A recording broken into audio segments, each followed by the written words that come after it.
মাঝে মধ্যে নিজের শরীর এবং মন দুটাই নিজের নিয়ন্ত্রণের বাইরে চলে যায়। আজকে যেমন ঘুম থেকে উঠতে অনেক লেট হয়েছে, তেমনই সব কাজকর্ম করতে অনেকটা লেট হয়ে গেছে। তার একটাই কারণ, রাতে পর্যাপ্ত ঘুম হয়নি। ঘুম থেকে ওঠার পরে মাথায় পেন হচ্ছিল। তবু অল্প সময়ের মধ্যে সব কাজ কিভাবে গুছিয়ে করেছি, আজকে কি করেছি সেগুলো শেয়ার করব। হ্যালো এভরিওয়ান, আসসালামু আলাইকুম। কেমন আছো সবাই? আই হোপ ভালো আছো, সুস্থ আছো। আলহামদুলিল্লাহ, আমিও ভালো আছি। সুরানিয়াস ব্লগ থেকে নিহা বলছি। সবাইকে স্বাগতম জানিয়ে আজকে ব্লগটা শুরু করছি সকাল থেকেই। এই তো ধোয়া ওঠা, ভাত নিয়ে বসে গেছি। গতকালকে হাঁসের মাংস রান্না করেছিলাম, তার ঝোল ছিল, সেটার মধ্যেই আমি একটা ডিম দিয়ে ভাত ভাজি করে নিয়েছি। কারণ যেহেতু লেট করে ঘুম থেকে উঠেছি, সো এটাই আমার একমাত্র খাবার বলতে পারো। চট জলদি এর থেকে আর ভালো কিছু চোখে পড়ছিল না, কারণ গত রাতে ভাত রান্না করেছিলাম, সেই ভাতটা ছিল, তো ওটা দিয়েই করে নিয়েছি। বেসিক্যালি ঘুম থেকে লেট হওয়ার কারণ, সকালে দুইবার উঠেছি, মানে ভোরে একবার উঠেছি, দেন আবার 9টার দিকে একবার উঠেছি। তো একটা বারো প্রপার ঘুম হয়নি, তার জন্যই 9টা বাজে উঠেও দেন আবার শুয়েছিলাম। তো সব কিছু মিলিয়ে বুঝতে পারছো অনেকটা লেট হয়ে গেছে আজকে কাজকর্ম করতে করতে। এই মুহূর্তে যারা ভিডিওটা দেখা শুরু করেছো, লাইক দিতে ভুলে গিয়েছো, একটা লাইক দিয়ে কন্টিনিউ করতে পারো। যারা প্রথমবার আমার চ্যানেলটা ভিজিট করছো, যদি ইচ্ছে করে সাবস্ক্রাইব করে দিয়ে আমার পাশে থেকে যেতে পারো। বাকি টুকটাক কাজ যা ছিল ওইগুলো আমি অফ ক্যামেরায় গুছিয়ে নিয়েছি। যেমন এই তো ঘরটর পরিষ্কার করা, বেড টেড গুছানো, দেন ফ্লাওয়ারগুলা একটু ঝাড়মুছ করা, কারণ ডিপ ক্লিন করা হয়নি, এমনিতেই জাস্ট হালকা করে মুছে দিয়েছি। যেহেতু লেট হয়ে গেছে, সময় পাচ্ছিলাম না, সময়ের সঙ্গে আজকে আমার দৌড়ানোতে হচ্ছে, তার জন্যই তো আগে ভাত বসিয়ে দিয়েছি। তবে আজকে কিন্তু প্রপার গ্যাস আছে, আমার খুব একটা সমস্যা হবে না, 2টা চুলাতেই রান্না করতে পারবো। একদিক দিয়ে আল্লাহ সুবিধা করে দিয়েছে, ঘুম থেকে উঠতে লেট হয়েছে, বাট আজকে তো লাইনে ঘাস আছে, 2টা চুলাতে করলে আমার প্রতিদিন যতটুকু সময় লাগে ঠিক ততটুকু সময়ের আগেই কিন্তু হয়ে যাবে। তো এই তো এদিক দিয়ে সময়টা অনেকটা সেভ হবে। এখানে সবজি টবজি কাটছিলাম, পেঁয়াজগুলো আগে সিলে ভিজিয়ে নিব, কারণ পেঁয়াজ কাটতে গেলে আমার চোখ দিয়ে প্রচুর পানি পড়ে। তো এটার জন্য সবসময় পেঁয়াজটা আগে একটু ছিলে তারপরে আমি ভিজিয়ে নেই। আজকে মাছ রান্না করব, আর এই তো সবজি টবজি কী রান্না করব জানি না, যেহেতু কোনো কিছু প্ল্যান করা নেই, বসে গেছি, দেখা যাক কতটুকু করতে পারি। স্টিল নাও আমার মাথায় পেইন হচ্ছে, কারণ নর্মাল হয় কি, আমার সবসময় একটু হাইপারটেনশনের প্রবলেম হয়, পিছন দিকে ব্যথা করে মাথার। কখনোই মানে মাইগ্রেনের সমস্যা আমি উপলব্ধি করিনি, তবে এই তো গত কয়েকবার ধরে মনে হয় যে আমার একটু মাইগ্রেনের প্রবলেম হচ্ছে। কারণ ঘুম থেকে ওঠার পরে দেখি মাথা ব্যথা, চোখ টোক ফুলে গেছে একদম, চোখ নিয়ে পুরো কপাল ব্যথা করছে। আর এই ব্যথাটা খুবই খারাপ, মানে কিছু করার নেই। তারপরে তো দেখা যায় দিনের অর্ধেকটা সময় তো শুয়েই ছিলাম। দেন মনে হলো এখন যদি আমি অলসতা করি তাহলে আমার সব কিছু করতে আরও বেশি লেট হয়ে যাবে। ব্যথাটাকে একটু ছুটি দেই, নিজের কাজকর্মে ফিরে যাই, কিছুই করার নেই। আসলে একা মানুষ তো একটু তো করতেই হবে। যদিও কোনো তাড়া নেই যে আমাকে একদম 1টার মধ্যে খেতে হবে, ব্যাপারটা তেমন না। আমি যদি 1টার মধ্যে রান্না করে ফেলি বা 12টা বাজেও রান্না করে ফেলি, সেই খেতে খেতে আমার 2:30 3টাই বাজে। আবার 2টা বাজে রান্না করলেও সেম টাইমেই খাওয়া হয়। এটা অভ্যাস হয়ে গেছে।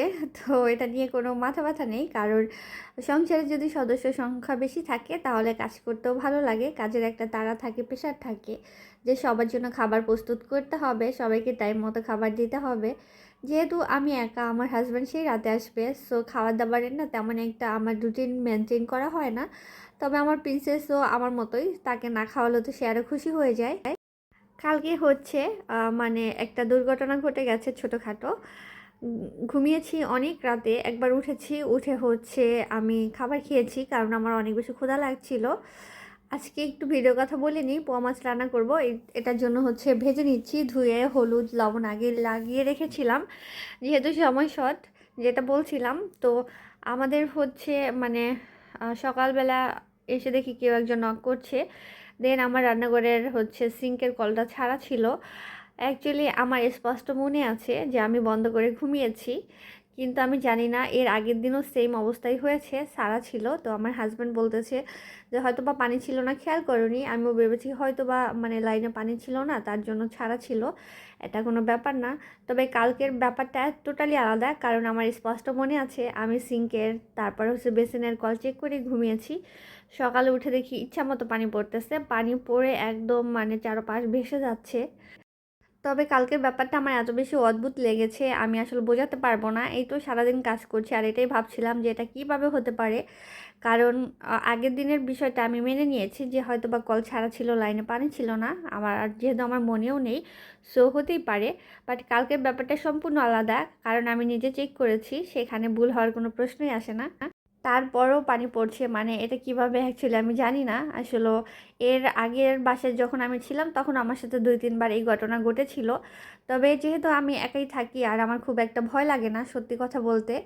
আগের বাসাতেও মানে 2-3 বার এমন হয়েছে যে প্রথম যখন হয়েছে তখন আমি ভেবেছিলাম হয়তো বা আমি ভুলে মানে অন করে রেখে এসেছি, হয়তো বন্ধ করতে ভুলে গেছি।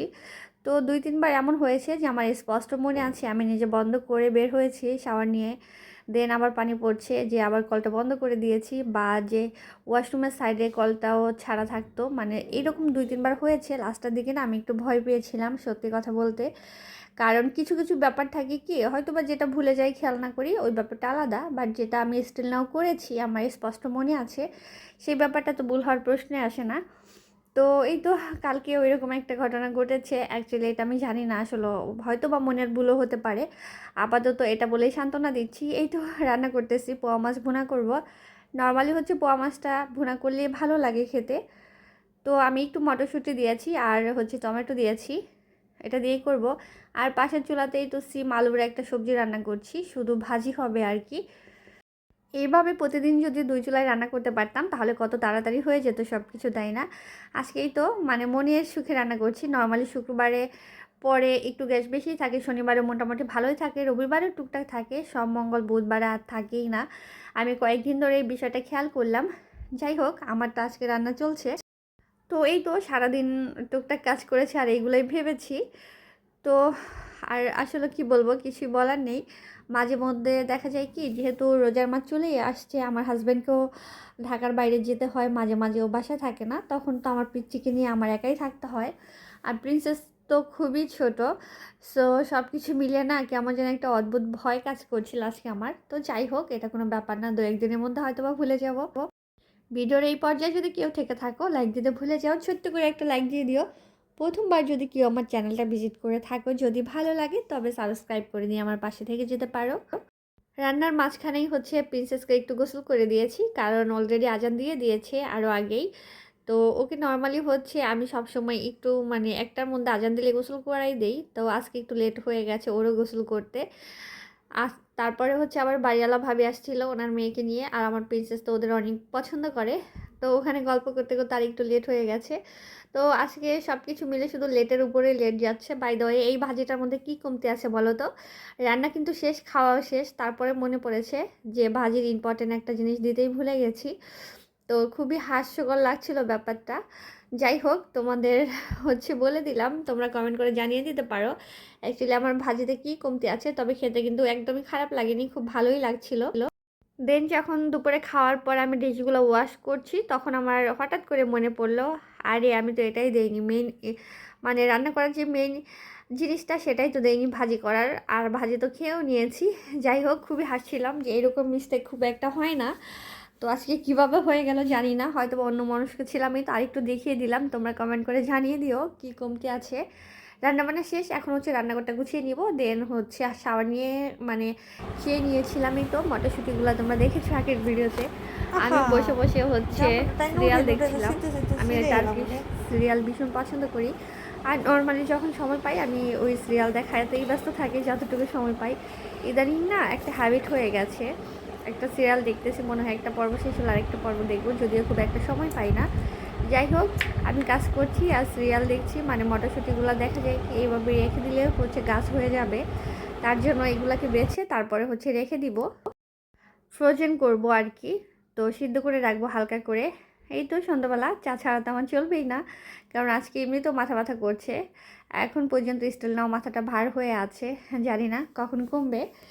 তো এরই মধ্যে হচ্ছে কারেন্ট চলে গিয়েছিল, অনেকক্ষণ কারেন্ট ছিল না। বাই দ্য ওয়ে, ঢাকা কিন্তু আজকে বৃষ্টিও হয়েছে একদম সন্ধ্যাবেলা, মানে মাগরিবের আজান দিচ্ছে আর ঝড় শুরু হয়েছে, বাতাস ছিল সঙ্গে বৃষ্টি ছিল, তবে খুব বেশি না, অল্পই হয়েছে। তো এই তো নিজের জন্য একটু চা বানাচ্ছি, আর আমার প্রিন্সেস তো আর চা খাবে না, ও হচ্ছে বানানা খাচ্ছে। মামির এইভাবেই সারাদিন আসলে কেটে যায়। তবে আজকে এক্সট্রা কিছু কাজ করব, ইচ্ছা আছে। সেগুলা তো আর তোমাদের সঙ্গে শেয়ার করছি না। কারেন্ট আসার পরে দেখা যায় অনেকটা লেট হয়ে গেছে। যেহেতু রমজান মাস চলে আসছে, একটু সেলাই মেশিনেও বসতে হবে, কয়েকটা ড্রেসও বানাতে হবে। সব কিছু মিলিয়ে দেন অনেক কাজই তো থাকে। আসলে কাজের কোনো কমতি নেই। মানে সময়ের সঙ্গেই পারা যায় না। সময় তো তার নিজ গতিতে চলতেই থাকে। হয়তোবা আমরা মানুষেরাই সেই সময়ের মূল্যায়নটা করতে পারি না। সময়ের সঙ্গে তাল মিলিয়ে চলতে একটু হিমশিম খেয়ে যাই। তবুও নিজের দৈনন্দিন কাজকর্ম সেগুলো তো করতেই হয়। যতই মানে সমস্যা থাকুক, একটু কষ্ট হোক না কেন। এনিওয়ে চাটা হয়ে গেছে। তো এই তো সন্ধ্যাবেলা চা বিস্কিট নিয়েছি খাওয়ার জন্য। ভেবেছিলাম একটু বাইরে যাব, টুকটাক কাজ ছিল, খুব একটা ইম্পর্টেন্ট কিছু না, তবে রোজার আগে যাব।